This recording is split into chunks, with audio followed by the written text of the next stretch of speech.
Our sponsor, Tile Warehouse Warners Bay, the large floor tile specialists. It's 1 o'clock. Good afternoon. I'm Tanya Dupree with 2NURFM Hunter News. Newcastle Airport customers will be able to stay just metres from the terminal from tomorrow night. A $20 million hotel will officially open today, boasting 95 rooms, as well as a restaurant, gym and conference room capable of hosting 100 delegates. Aviation Business Development Manager David Nye says the hotel will help it become an international airport. The closest hotels for business travellers or for leisure really in the Williamtown area have either been Raymond Terrace or certainly in Newcastle. So with the amount of passengers that we have using the airport now, and obviously we have growth plans for both domestic and hopefully in the international in the future, it will basically mean that it's a great bonus for passengers. A survey of mining bosses is predicting more job losses for Hunter miners. The Newport Consulting Group survey indicates more mine closures and job cuts over the next year, with 80% of mining bosses saying they're looking at cutting staff members.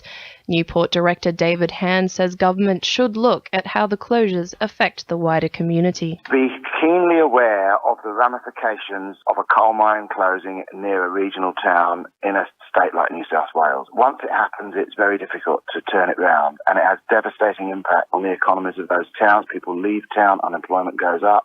Unemployment is already higher in the Hunter, and so therefore these are factors that they should take notice of.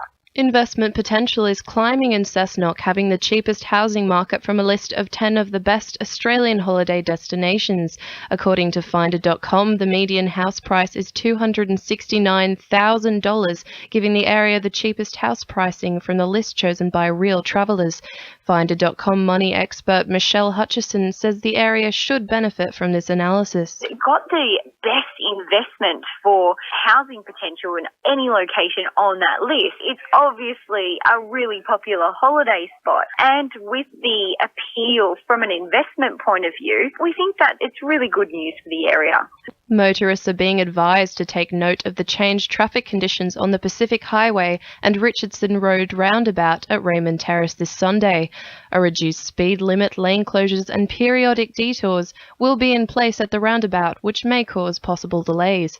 Jess Jackson from the RMS says motorists can access the latest traffic information if needed. Motorists are reminded to plan their trip, allow extra travel time and follow the direction of traffic control. For the latest traffic information, you can visit livetraffic.com or call the Transport Management Centre on 132 701. In finance, the All Ords is up 18.4 points at 56.72, and $1 Australian is buying 72.9 US cents. Sport, thanks to our sponsor, Warners Bay Sports Club. With the Newcastle Knights' first game understanding coach Danny Buderus fast approaching, players are welcoming the enthusiasm of debuting player Nathan Ross. Ross is expected to replace Chanel Matautia on the right wing and says he's proud to wear the red and blue jersey. Danny's given me my shot now, so I'm going to repay Danny and Craig for their faith in me, and I'll be giving everything I have for the boys and for this town, because we're going to play with some pride, and we're going to show the fans that we're proud to be Novocastrians, and we're proud to be part of the Newcastle Knights. New midfielder for the Newcastle Jets, Cameron Watson, is praising his decision to join the squad. After being plagued by injury in his final year with Adelaide United, Watson admits joining the Jets has been the breath of fresh air his A-League career needed.